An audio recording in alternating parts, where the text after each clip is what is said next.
All right, well, we'll get started, and it's wonderful to welcome you and to see you after being apart from each other for so long. I'm joined by some of my colleagues today. We're grateful to you for being part of the JCHS community, first and foremost. We're also grateful that you shared your questions with us so that we have an opportunity to field as many questions as possible. And we are going to be focusing on the questions that you've sent in, and trying to address those, and then we'll see where that takes us. I anticipate it'll take us much of the time that we've set aside, and again, just so grateful for this opportunity to talk to you. It is hard to believe after all of these weeks.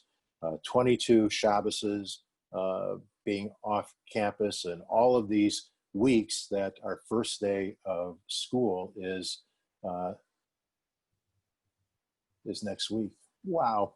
And yesterday we had our very first meeting with the professional community. Everybody, a lot of people have been working, every one of us has been working over the summer in a variety of ways, as you'll hear a little bit about later on in this conversation. And some people have been working outrageously compared to summers in the past, but this last summer and this school year aren't like anything any of us have experienced. And so a lot of our colleagues really stepped up in order to do that, to help us prepare for a year like none of us have ever had before. And when we all gathered for the first time as a whole group around a screen, because we were all remote when we were, and online when we gathered together yesterday, the enthusiasm of our educators and staff and administrators for starting the school year was palpable. Even in the ether, it was palpable. And that's because of who your students are, what your families represent to the school, and the remarkable opportunities that we have as adults who work at JCHS to be with your students day after day. And just tremendous excitement and enthusiasm, even in this setting where we don't have a clue in many ways about what's going to come next, because that's what it's been like for the last several months. But as I say, tremendous enthusiasm, and it's in that spirit that we wanted to share some answers and information with you. So one of the questions that came up frequently was, when are we going to be back on Ellis Street? Well, here's what I'm going to propose. If you know when we're going to be back on Ellis Street, buy yourself a lottery ticket, buy the school a lottery ticket, and let us know. We don't know when we'll be back on Ellis Street. We know, and we just received confirmation again today from the Department of Public Health in San Francisco that no schools in San Francisco yet have permission, either public, parochial, private, to be open in San Francisco.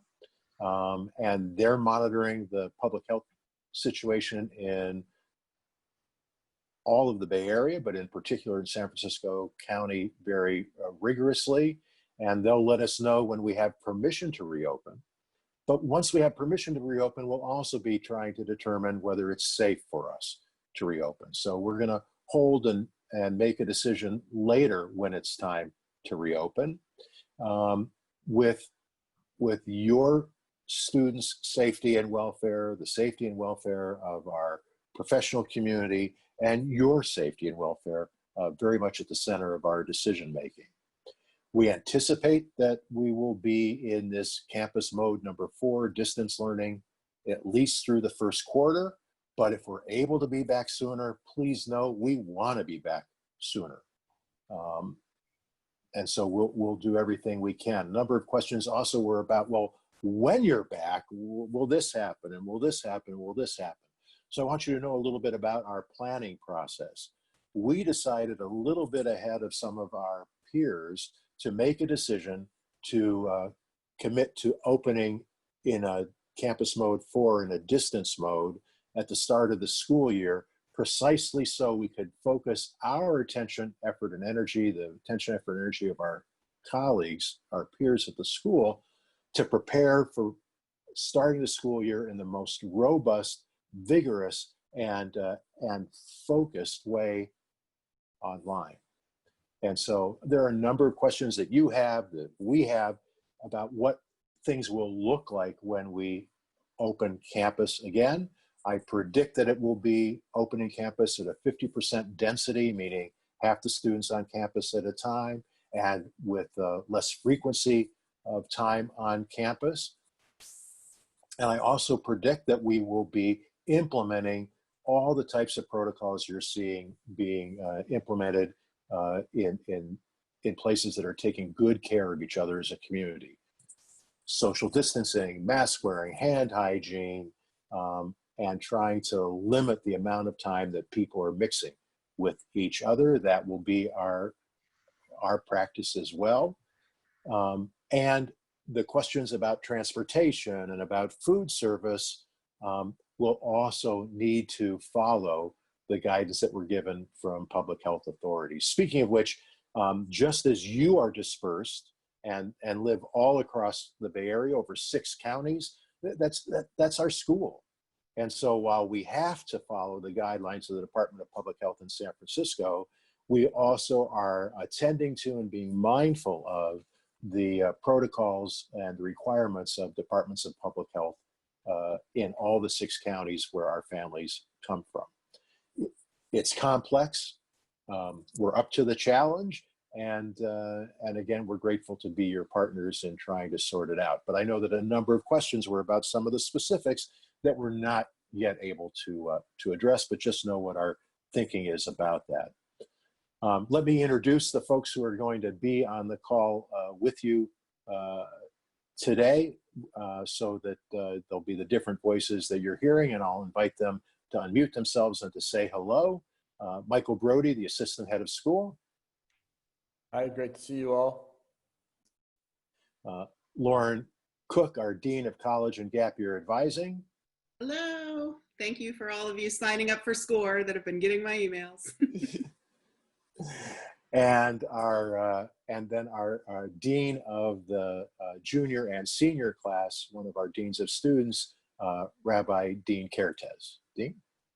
Hi, everybody. It's nice to begin. Some of you I know, and it's going to be nice meeting the rest of you and getting to know you over the course of this year. Wonderful. Thanks. Okay, so a lot of you asked questions specifically about about aspects of the academic program, so I'll turn things over to Michael to answer the first batch of questions. Michael? All right, great, thanks. So there were a lot of questions about how is school going to be different? How are we going to manage the classes and manage student engagement in the classes? So as a bit of background, I want to talk a little bit about what all the faculty did this summer. So this summer we partnered with the Global Online Academy, which is an online school. It's not a full high school, but it's a place where high school students can take online classes.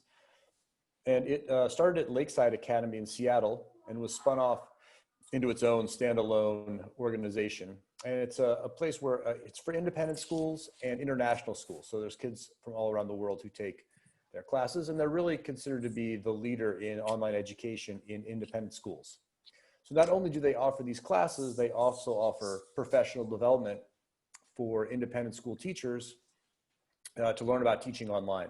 And so this summer, teachers took classes in designing for online learning, in assessment, in wayfinding, and in, what was the other one? Assessment, wayfinding, and student engagement. Student engagement. And so teachers, JCHS teachers took 3 or 4 of these classes in the summer. And in addition, as part of our moving all of our classes to Google Classroom for this coming school year, a chunk of our teachers went through Google's classes to become Google certified educators. So there was a lot of professional development done specifically around delivering online classes this year that is going to, I think, pay off a lot. And there are a lot of questions. It's interesting that there are people or families that have concerns on sort of two ends of a spectrum about the classes. On one end, people are concerned that, like, when we say we're going to be having 80-minute Zoom classes, saying, you can't make my kids sit on Zoom call for 80 minutes. That's never going to work. And on the other end of the spectrum, you have people saying, you better make my kids sit on an 80-minute Zoom call because they need to be engaged for 80 minutes without stopping. And so it's interesting that to recognize that not every student, what works for every student works for every other student. And so our classes are going to be designed, while we're having 80-minute blocks, every block will start with the teacher and the students having a face-to-face all-class experience at the beginning of class. And then teachers are also going to have flexibility in the 80-minute block to have students in breakout rooms, to be using individual work time, for teachers to be meeting individually with students, and for whole class activities. So there's going to be a variety of activities in the 80-minute block. In addition to some of that time being dedicated to full class face-to-face learning. Great, so with that, I'll pass it over to Lauren.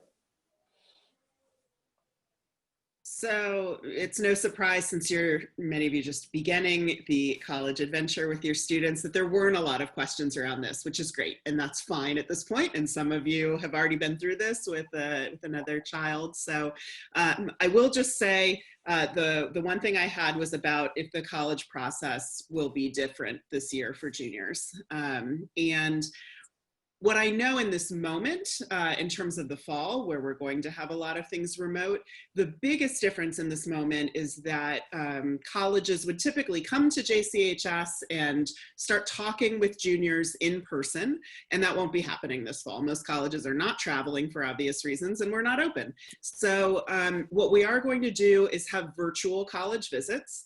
We've already got 25 or so signed up, and I'm still getting folks booking every day. I am offering fewer slots this fall because we are trying to not have it impact the academic experience as much as we can. And I'm finding that fewer colleges are wanting to engage one-on-one with high schools. Some are just saying, come to our big, massive info session. But I think that the folks that are reaching out to JCHS in particular thus far have been the places that our kids are really interested in. So we piloted these in the spring with the class of 2021 that are now, moving into their senior year, and it worked well. And I think that folks still felt like they were able to engage and ask questions and get presentations done. So that's the biggest difference at this moment, and there'll be more information coming about those visits in the coming weeks. They are open to juniors and seniors, and the calendar is all listed in SCORE, which is why it's important that all of you sign up for that. And I will say that, as always, the official start of our process is in December, when we have a college kickoff night. I think it's December 2nd this year. That will likely be online as well. Whether we are back in school or not, it is a large group gathering, which will probably not be allowed at that point. We do invite all families and students in the junior class to be there. But having it online, I think, also presents some really great opportunities, because I can have guest speakers come in that don't have to physically be in San Francisco. So we'll see what kind of excitement we can have with that program. And then I do not have a crystal ball about the spring and to see how the rest of things will evolve. But I will say a lot of this process has already been happening electronically. And so I'm really confident that whatever may come, that we will be able to accomplish things smoothly and soundly. But there's some really interesting changes happening in the college process that I think could benefit your kids because of the pandemic. And a big piece of it is the de-emphasizing of standardized testing. So I think there is some silver lining to be had for the class of 2022 that we'll still kind of see evolving in the coming months. So yeah, I think I'll pause there and see if Dean has a couple questions he wants to take. Thanks, Lon. Hi, everybody. So one of the big areas of questions that we received was about social emotional learning here at JCHS during the time we're doing distance learning. And I think it first of all reflects how important that is to the culture of JCHS. Before I answer that directly, I want to say that one of the great pleasures for me in my work is really getting to know the junior class as I become their dean, and that's clearly going to be challenging this year in the environment we're in. You're all going to be receiving an email from me shortly where I'm going to invite you and your student to, if you want to, schedule a Zoom session with me. It doesn't have to be long, but just so we get to know each other a little bit one-on-one. And any questions you might have for me, just a chance to get to know each other, because I'm missing the opportunity just to start chatting with kids in the hallways in class. And the other thing that helps, I think, in my relationship with your students is that I teach 2 out of 3 sections of Jew in the Modern World, JUMO. So that's another great way I get to know your kids. Again, it'll be a little different this year. So in terms of how we are going to support your students in distance learning mode, we're trying to use the systems that have served us so well, but in a different context. We will still have the student support team that meets weekly to discuss students who we feel need help, whether it's academic or social and emotional, and act on that. The advisor program, I think, in some ways became even more robust last spring when we were in distance learning than it was normally. And advisors will be reaching out to their advisees at minimum once every 2 weeks to check in. We're also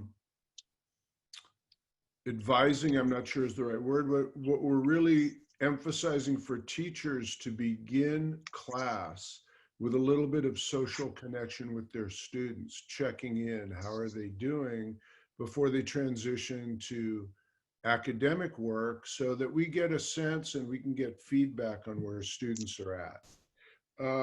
And of course, we still have Ms. Krieger and Dr. Neufeld, who's a new hire, to provide academic support. Ms. Beck is here for counseling and psychological support. And I'm here as sort of the jack of all trades to help answer questions, figure out how to solve problems, and get the right resources going if we don't have an obvious answer. In addition to all of that kind of support, we are going to have a club program this year, even though it's online. That's going to kick off fairly shortly after the start of the school year. We're going to have tribes that normally meet as part of the Shabbaton, but they're going to be meeting on a regular basis to have a small group for kids to hang out together, talk about issues together. We're going to have after-school programs. We're going to have an after-school theater program, an after-school PE program, and we're all navigating in a really different environment, and we're trying a lot of things. I wish I could guarantee to you that they'll all work, but we're going to be paying close attention to how things are working and how your students are doing, and adjusting and modifying on the go so that we can have as many connections and points of contact with students so that we can really pay attention to social and emotional learning. Thanks. Great, thanks, Dean. And I'll pick up kind of where you stopped, talking about the ways in which we're trying to do things a little bit differently. So there were a question about brain research on teens and sleep research, and are we aware of the fact that that starting later is better? And so want to express a number of the ways in which we're both aware of that and what we're doing about it. So we designed a schedule for this year that would work whether we are in this mode 4 of all being out, whether we're in mode 3, which is 50% of the students on campus 1 week and a week Aleph, and 50% of the students on campus in week bet, trying to take into account the recommendations of the Weizmann Institute in Israel that posited this idea for offices and schools to adopt a 4-10 model, where people are together in work or at school for 4 days and then they are home for 10 days, taking into account what we know about COVID-19 and how it's transmitted and how it manifests, that would be better, that would be the best way for people to be together for some period of time, but safely away from each other for a period of time. So we wanted to work on a 4-10 model. And we wanted, whether we were in mode 4 or mode 3, a lot of numbers, I apologize, whether we were all out or some in and some out, or whether we're all in, meaning that everybody's on campus at the same time with still observing social distancing protocols and mask wearing protocols and the like. We wanted a schedule that would stay consistent all the way through the year, that we weren't changing because we were on campus or off campus. And so we adopted this program of classes Monday through Thursday, and then a different rhythm of a day on Fridays, with no classes on Friday, but lots of engagement on Fridays. So the typical Friday will include, on the adult side, will include professional community meetings Friday in the morning, which will give students 1 day a week to kind of sleep in a bit if they want to, not as late as they want to, obviously, because they wouldn't wake up until it's dark. I get that. But an opportunity to kind of just break the rhythm and to sleep in 1 day on Fridays, and then have professional community office hours where students could meet with faculty members, sign up in advance for appointment slots, or others, they want to meet with Ms. Beck or with Rabbi Kertesz, even though they're not their teachers, but they want to meet with them, or to meet with Ms. Cook. They can arrange all that during those office hours, then gather the whole school community together for tribe meetings and for community block and Hakel. We moved Hakel and community block out of Monday and Thursday, pushing it onto Friday so that we can maximize when we're given the opportunity to be on campus. We're not in time on campus where we would have to be watching screens because we can't gather in large communities yet. So just focus our time on campus when we're permitted to be on campus in classes. That's another reason why we moved that to Friday. And then more office hours in the afternoon. Some of you have students who are in AP science classes, and Friday will also be a time for an extra class beginning in Q2, for an extra class for those APs, not because the classes need more time between now and the end of the year, but rather because of the timing of the AP exam. And because of the way we had arranged the school calendar with dividing classes into quarters, we wanted to ensure that students had a comparable amount of time to prepare and do their learning that will be assessed during the AP exam, which happens before the end of the school year. We wanted to make sure they had that opportunity to do that learning. So a number of AP science classes will have extra class meetings on Friday. That's part of the Friday schedule. And then more time for office hours. So that's how Friday looks. And if you're thinking about, those of you who raised questions about food service or transportation and how challenging it's going to be in the coming school year, one of the reasons we also landed on Friday is that it permits us to take 20% out of the challenge of getting to school and eating lunch at school. So by taking classes, focusing classes Monday through Thursday, Friday being a different kind of a day, it reduced the complexity for that. So a lot of things went into the thinking about Fridays. The one other way in which Friday is different is because of the faculty meeting and professional community meeting at the top of the day. We will not be offering online. We will not be offering a virtual tefillah experience, but we will be offering that for students Monday through Thursday. Another way for those of you who are curious about how do I keep my student engaged? How do they relate to other people outside the classroom? Where can they have a curated experience? Because that's what they need to feel a Monday through Thursday provides that kind of an opportunity. Michael, your next set of questions? Sure, thanks. I'm going to take on some of the questions about the after-school activities of both sports and theater. The CIF has suspended all interscholastic sports in California until December at the earliest. They've punted sports. We'll see what happens then. But for now, we're all on hold until December at the earliest. We know how important it is for students just to stay physically active. So really just like to put a plug in for you, encouraging your students to get out of the house and away from the computer and do whatever it is they like to do. If it's skateboard or ride a bike or take the dog for a walk or whatever they like to do. So, and if your student likes to do those things, please encourage them to get out of the house. I mean, I'm sure you want them out of the house. I don't have to encourage you to do that. But if your student would like to earn PE credits towards graduation, there are two paths that we're going to make available. One is that we're going to have basically the same independent PE program we've had in the past, where students can pick activities that they would like to do and get this approved through Sean Mueller, the athletic director, and then to keep a log of their activities, whether that's doing an online yoga class or going for a run or whatever the things they like to do. And if they can complete 35 hours of that, that's verified by you, that they could get a PE credit towards graduation. Alternatively, we're going to be offering 2 or I think 3 days a week an after-school PE class that will be run by the boys volleyball coach.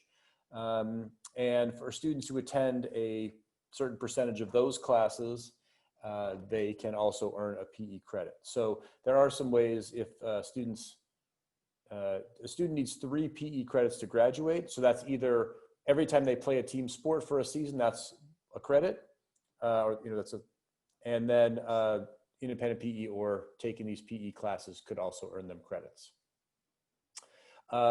And when it comes to theater, I know this is such a big part of so many JCHS students' experience. In the fall, Anne-Marie Ullman will be offering theater, and along with Claudio Silva, who is our new theater technical director, will be offering after-school theater workshops, either in technical theater or in theater arts. And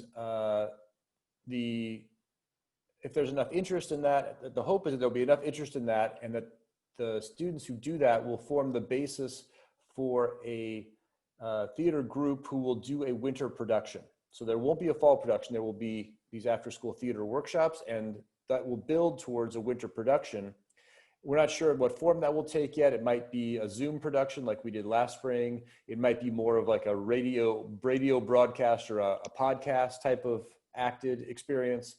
But if your student is interested in doing theater, they should definitely look into the theater workshops this fall. And we're going to arrange it so that a student could do the theater workshops and the PE classes, that they could attend enough of both to get the full experience so they don't have to choose. And those will be roughly from about 3:30 to 4:30, Monday through Thursday. Great, with that, I'll pass it back to Lauren. I think Lauren might have answered all of her questions. Then I'll I pass did. it over I'm just going to say one more time, don't forget to sign up for SCORE. Excellent. One more plug for SCORE. Okay, Dean. well then I'll pass it over to Dean. One of the questions I had was how available will teachers be outside of class? And you've heard some of the ways already. On Fridays, they're going to be formal office hours. And again, the way it worked last spring is teachers on their Google calendars have invitations that are open and students can just sign up. My guess is if some of the teachers are like me, when we're worried about a student, we're going to reach out to that student to talk with them about our concern, whether it's they're behind on an assignment, they're missing some work, we think that they're could use a little extra help, whatever that might be. I think that's going to happen, continue to happen informally. And knowing the faculty the way I do, outside of formal office hours, teachers are still going to be able to meet with students. I also think that if I'm not mistaken, I don't want to speak completely out of turn, we're going to have a homework cafe. Yep. That's going to be meeting in the afternoon.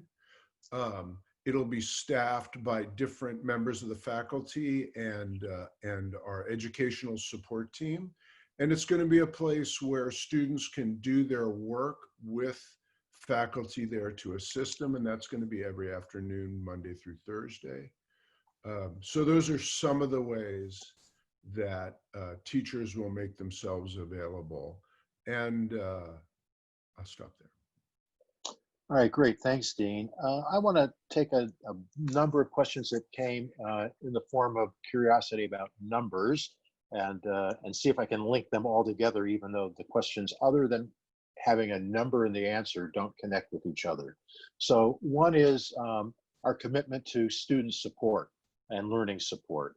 So as Michael alluded to, we've increased the size of our learning support staff by bringing on Dr. David Neufeld, who has worked in the field in the Jewish community for the last nearly 2 decades, and we're thrilled that David has become our director of learning support, and he'll be working with and under the direction of our director of teaching and learning, and that's Yael Krieger, and Yael is known to many of you. And we wanted to make sure that in this distance learning mode, we had more arms and legs available to help your students. Another set of numbers is that how many students there'll be. When we start the school year next week, JCHS will have its largest student population in its history.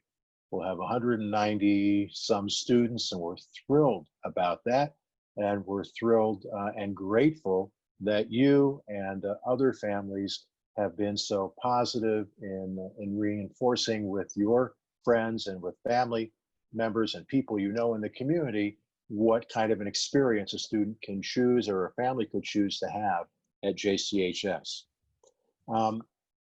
Some have reached out over the course of the summer because their financial circumstances have changed. And the board wants to make sure, the board of the school wants to make sure that you know that our commitment is to do everything we can to ensure that somebody who is enrolled at JCHS can stay at JCHS, even with all of the financial turmoil going on around us. So if your circumstances change significantly, and that means that you need some support from the school, please reach out to me or to our new Director of Finance and Operations, Larry Roadcap. Larry came in this summer, and he's following in the footsteps of a great colleague, Allison Brown, who many of you know. Allison took a position at a school much closer to home, and after 8 great years at JCHS, we're thrilled for her that she doesn't have to commute. Joke's on her. Nobody has to commute right now, but it's great for Allison and it's great for JCHS because Larry's been a terrific addition to the professional community. A number of you asked about our HVAC system. The number here is MERV 13. So that's the level filter that the school uses, which is the recommended filter system for level of filtration for COVID. Our filters are up on the roof of the building, so we're taking in air from the roof, not from people walking by the neighborhood. We're taking air from the roof. We're putting it through those MERV 13 filters, and in a typical enclosed building, it's very common to mix some air from the outside with mostly air from the inside, particularly when you're cooling or heating the air, because it's more efficient. If you're cooling air that's already been partially cooled, That's better than if you're cooling air that's from the outside and hot.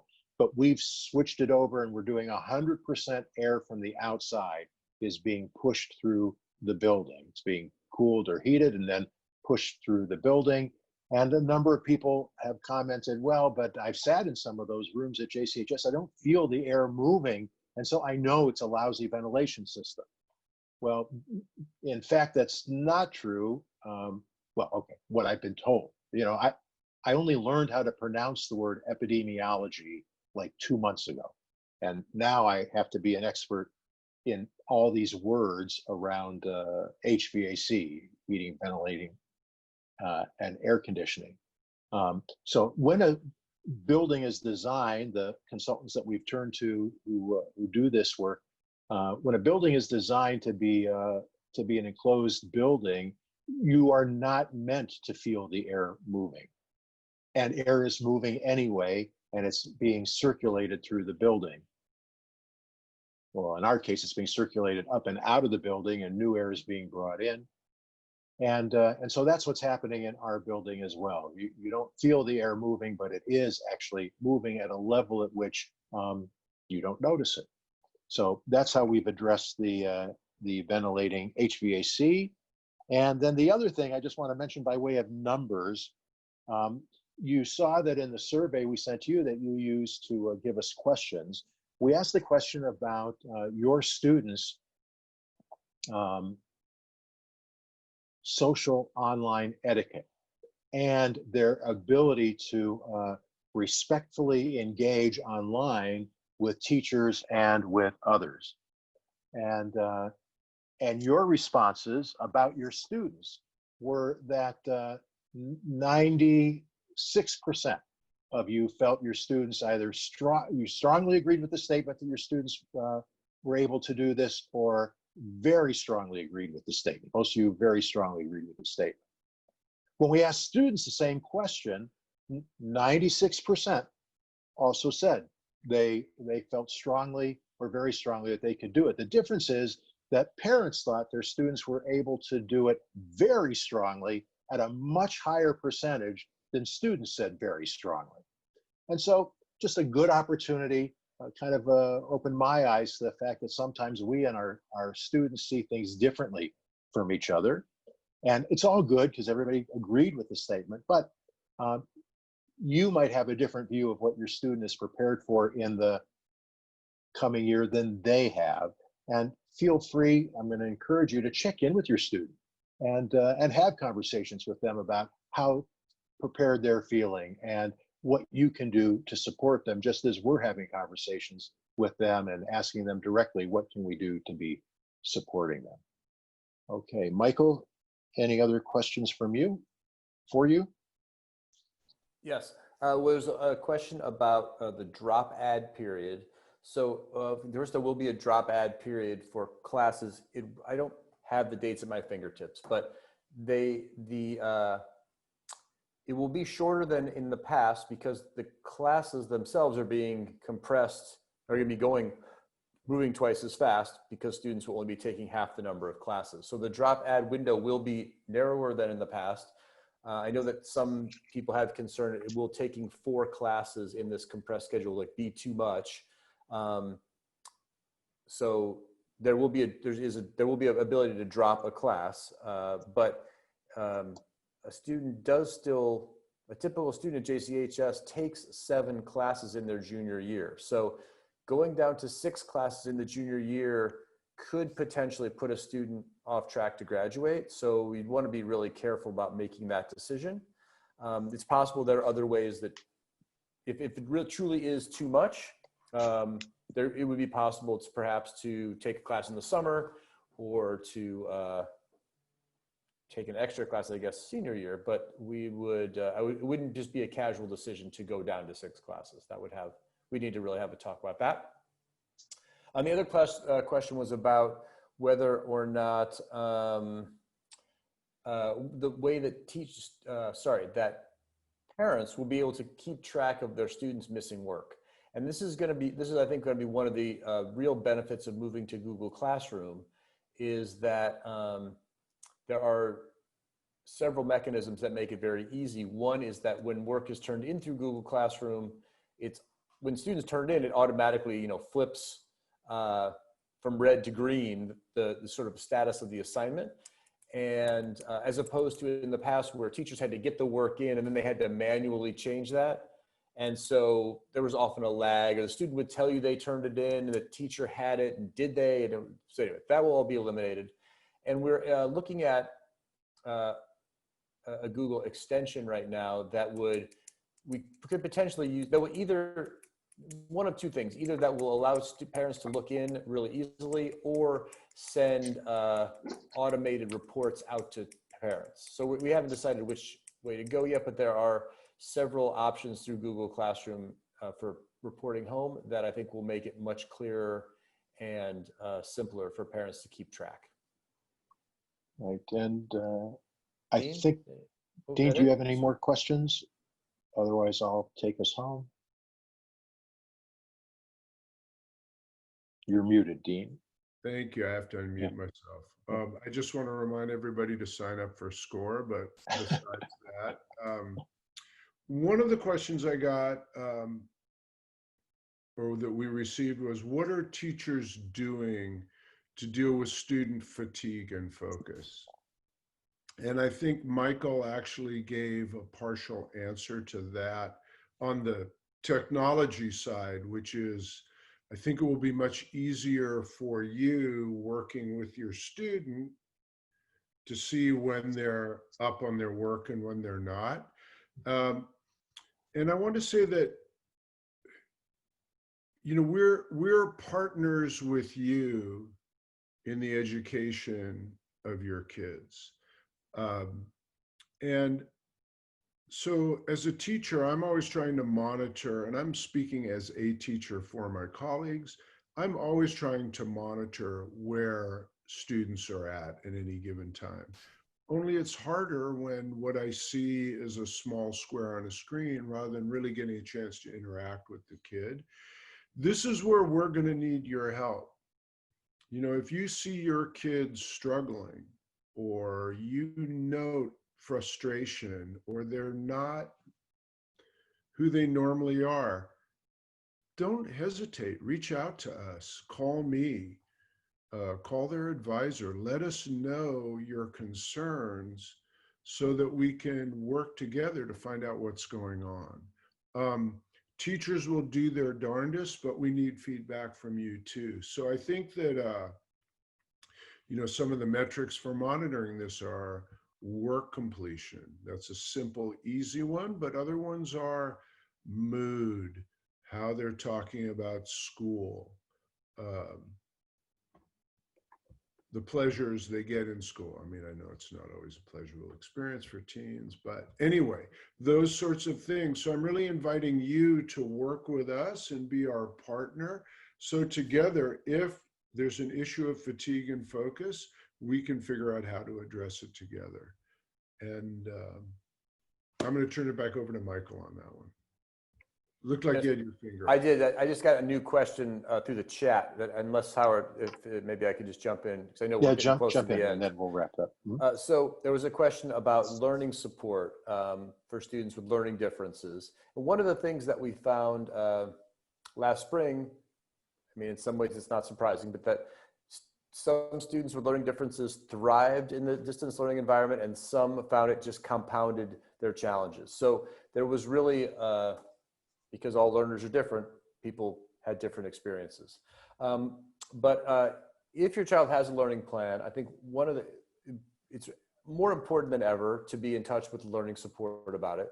I don't know if maybe some of you have had the chance already to meet with Dr. David Neufeld, who is the new director of student support. And did I get that right? Learning support. Learning support. Thank you. Right. He's part of the student support team. He's the director of learning support. And he has years of experience working in inclusion in Jewish schools and Jewish organizations all around the Bay Area. And so we're actually staffed up more for learning support than we ever have been.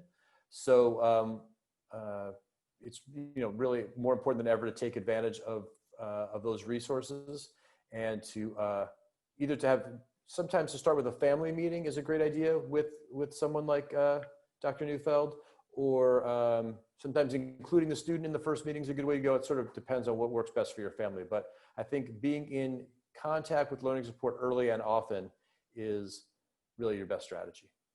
Great. Thanks, Michael. Just want to clarify, one of the things that was said earlier is that the add drop period is coming soon. It actually passed last week.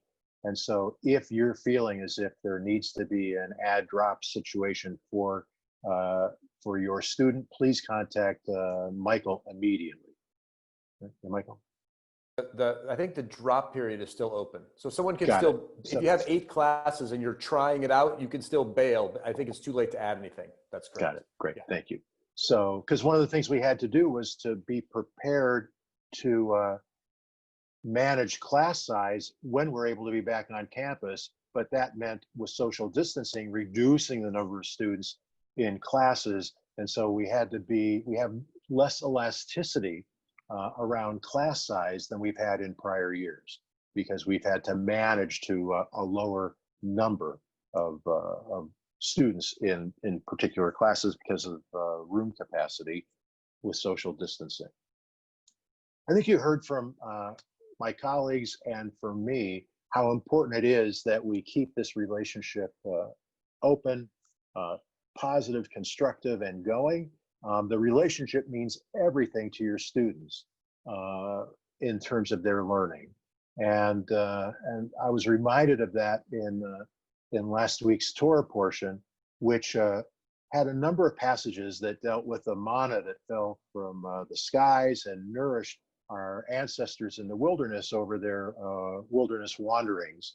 And you know, it fell every day except for Shabbat, and it fell twice on Friday. A double portion came on Fridays, which is why some of us have the custom of having 2 chalot on Shabbat, 2 challahs on Shabbat. It's kind of an echo of the fact that the manna fell twice, a double portion on Fridays, so that we weren't collecting the manna on Shabbat. And so there's a classroom conversation recorded in the Talmud. And it's the classroom of Rabbi Shimon Bar Yochai. And his students are asking him, can you explain to us why it is that the manna falls every day? Why doesn't it just come once a year or once a quarter or once a month? We know because we get a double portion on Fridays that it doesn't need refrigeration. They didn't have refrigeration. We know it doesn't need, it can be preserved. Why doesn't it come every day? Why doesn't it come less often? And Shimon Bar Yochai says, well, it's kind of like, and he gives the example of a sovereign of flesh and blood who has a child, and they're trying to maintain a relationship with the child by giving them something of value, in that case, an allowance. And the sovereign of flesh and blood reasons that if they give the allowance once a year, then that's all the relationship will mean to their child, and they'll even forget about it themselves. But if they give allowance out every day, that will boost the relationship, it will deepen the relationship, and that kind of constancy is crucial and necessary to maintain the most vital relationships. And we feel exactly the same way about our relationship with you and with your students. We want to keep it constant, we want to keep it energized, and we want to make it vital for you, but mostly for your students. So that's why we're putting in all this effort and energy, and that's why you're putting in your precious resources to make it possible for your students to engage with us once the school year starts next week, day after day after day. And we're grateful for the opportunity to do that. So thank you so much for this partnership. Thank you so much for the relationships. And this won't be the last time that we see each other on screens.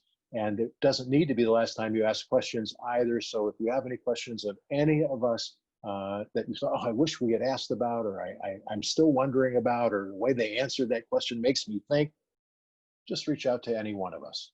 We're available to you, and we want to be as responsive as we possibly can. Have a good rest of your Tuesday, and we look forward so much to being able to see you back on Ellis Street. But in the meantime, we'll see your students on their first day of school. Wow. Next Thursday. Take care, everybody. Thank you.